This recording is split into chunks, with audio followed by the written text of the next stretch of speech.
अस्सलाम वालेकुम and welcome back. Today I am very excited because 3 महीने की एफर्ट्स के बाद अल्हम्दुलिल्लाह आज मामा फर्स्ट टाइम स्क्वाट्स करने जा रही हैं। और वैसे तो हम सीटेड स्क्वाट्स करते थे, बेड के ऊपर भी हमने स्क्वाट किया। तो जो सबसे फर्स्ट आपका स्टेप होता है वो होता है आप सीट पे बैठते उठते हो, उसको हम बोलते हैं मॉडिफाइड सीटेड स्क्वाट्स। मामा ने अल्हम्दुलिल्लाह वो 2 मंथ्स के लिए किया। उसके बाद हमने थोड़ा सा रिस्क लेके थोड़ा डीप जाके छोटे बेड से मामा को बिठा के उठाना शुरू किया। और आज for the very first time अल्हम्दुलिल्लाह आज बगैर किसी सहारे बगैर किसी सपोर्ट के मामा पूरा स्क्वाट्स करने के लिए तैयार हैं। सो आर यू रेडी? अल्लाह आपको जिंदगी दे। पहले 5 स्क्वाट्स आप ये छोटी रेंज के ऊपर बैठ के वार्म अप करें। आपको मैंने 5 चीजें बताई हुई थी। सबसे पहले मैंने आपको बताया नीचे से अपने अपने एड़ियों के जोर पे उठना है, पंजों पे नहीं। हम हमेशा पंजों के जोर पे उठते थे जिसकी वजह से हमारे नीज में दर्द होता था। जब आप आगे से पाँव की पिछली जगह पे अपनी एड़ियों पे शिफ्ट करेंगे तो दर्द नहीं होगा। सो आपने सबसे पहला काम ये करना है कि एड़ियों के जोर पे उठना है। दूसरा काम ये करना है कि एड़ियों को एक दूसरे से इतना दूर करना है जितने आपके शोल्डर्स हैं। हम तंग रख के करते थे, आज हमने खोल के करना है। जितने शोल्डर्स हैं भले शोल्डर से थोड़ा सा बाहर रख लें। तीसरी चीज, अपने पाँव को वी शेप में रखना है ताकि नीज पे प्रेशर ना आए। अगर तो आप लोगों के घुटनों में किसी किस्म का दर्द नहीं है तो आप अपने पाँव को 12 o'clock रख सकते हो सीधा। अगर नहीं तो आपने इस पाँव को 11 o'clock और दूसरे राइट पाँव को 1 o'clock रखना है। मतलब आपने 12 बजाना नहीं है, आपने इस पाँव से 1 और इस पाँव से 11 बजाना है। तो ये बतख की शेप बन जाएगी, वी शेप इसको कहते हैं। चौथी चीज, जब आप उठ रहे हैं तो आपकी बॉडी आगे की तरफ गिर नहीं रही, क्योंकि अगर आप गिराओगे तो आपकी लोअर बैक पे पेन आएगा। तो आपने कोशिश करनी है बॉडी सीधी रखनी है। और 5वीं सबसे इंपॉर्टेंट है कि जब आप पूरा एक्शन परफॉर्म कर रहे हो ऊपर से नीचे और नीचे से ऊपर, तो अपनी सांस को रोक के रखना है।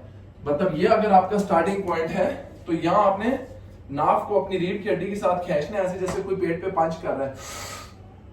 अब ये सांस रोक के रखेंगे, नीचे जाके रोके रोके रोके रोके ऊपर आके फिर यहां से दोबारा नाक से सांस लेंगे।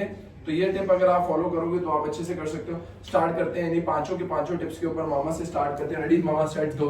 बिस्मिल्लाहिर्रहमानिर्रहीम। हाँ, एक चीज जो मैं बताना भूल गया, अक्सर लोग नीचे बैठते हुए अपने घुटने अंदर की तरफ ले जाते हैं। ये इनवर्ट नहीं होगा, नीचे जाते हुए घुटने एक दूसरे से दूर करने हैं। ये याद रखना, या अपनी जगह रखना है। माशाल्लाह माशाल्लाह माशाल्लाह। ये था टाइम आर्थराइटिस।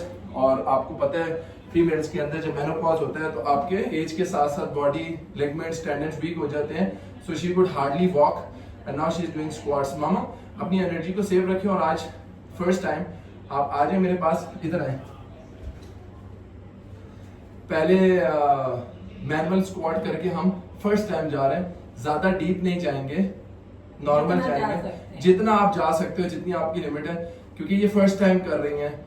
इनसे पहले मैंने इनके हाथ पकड़ के पास कर लिया है, आज मैं हाथ पकड़े बगैर इनसे करवा रहा हूँ। अपने एड़ियों पे जोर रखना है, थोड़ा सा पाँव को खोला, इधर से जोर निकालना है। सांस लेंगे, बॉडी सीधा रखते रखते हिप्स को पीछे पुश करते करते बैठेंगे।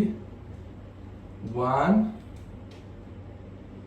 2 अल्हम्दुलिल्लाह अल्हम्दुलिल्लाह, 3 4 5। वो जो कहते थे ना कि हम बैठ के नमाज नहीं पढ़ सकते, हम बूढ़े हो गए हैं, ये उनके लिए एक जीता जाता मिसाल है। अल्हम्दुलिल्लाह 70 साल में भी अगर आप ऐसे स्क्वाट्स कर रहे हो तो आपकी जीत है। बात मैं बच्चों से भी कर रहा हूँ और उन माँ बाप से भी कर रहा हूँ जो अपने आप को बूढ़ा कहते थे। अब माँ चल पड़ी है अल्हम्दुलिल्लाह। अब हमें इनको रोकना है कि माँ बस कर बस कर। पता चल रहा है अफरीदियों का खून है, पता चल रहा है मेरी माँ है, क्योंकि हम थोड़े से हाइपर एक्टिव थे, थोड़े नहीं काफी। तो जब चल पड़े तो चल पड़े। आपने 8 से 10 से ज्यादा नहीं करना। So this is the stage and this is where we called, ये फल है आपका जहाँ पे आप आ रहे हो। और इससे आगे जो नेक्स्ट स्टेज है वो आपको सरप्राइज करेंगे जिम में जाके, जब इनके शोल्डर्स के ऊपर 20 किलोस का रॉड होगा और 20 किलोस के बाबल्स होंगे। मामा को मैंने 60 किलो के स्क्वाट का चैलेंज दिया है by the end of this year. So पहले कुर्सी पे करती थी, फिर आके लोअर बेड पे करती थी। अभी इन्होंने मैनुअल डीप स्क्वाट्स कर लिए। 4th स्टेज के ऊपर खाली रॉड से 20 किलोस का जो इस पे करेंगी और आखिर में उसके ऊपर 20 किलोस लगाएंगे तो ये 60 किलो बन जाता है। सो इंशाल्लाह ताला मामा के साथ साथ आप लोग भी स्ट्रॉन्ग हो रहे हैं। इस पॉइंट पे लाने से पहले 6 महीने की जर्नी है जिसमें 3 मंथ्स का डाइट था, 3 मंथ्स की manual body exercises, modified exercises and now she has started finally complete proper exercises. याद रखिएगा दिन में कितनी दफा करना? आपने दिन में ये 5 से 10 रेपिटेशंस एक 4 हिस्सों में 10 दफा 5 दफा करना है और एक दिन छोड़ के एक दिन करना है। लेकिन प्लीज इन एक्सरसाइजेस को खुद से परफॉर्म ना करें। You need professional trainer, you need a guideline, you need a proper guider. आपको कोई मेंटर चाहिए, आज मैसेज करें। 3 मंथ्स का कोर्स लें। 3 मंथ्स में 12 हफ्तों में आपको खाना पीना, सोना, बोलना, चलना सब कुछ सिखाएंगे इंशाल्लाह। कोशिश करें कि जो देख रहे हैं उससे सिर्फ मुतासिर ना हो। नीचे माशाल्लाह अम्मा के लिए लिखिए, मेरे लिए लिखिए, हमें अल्लाह नजर बद से बचाए। और आप नियत बनाएं कि यू हैव टू स्टार्ट इंशाल्लाह। खुद भी करें। God bless you. अम्मा का मैसेज, खुद से मोहब्बत करें।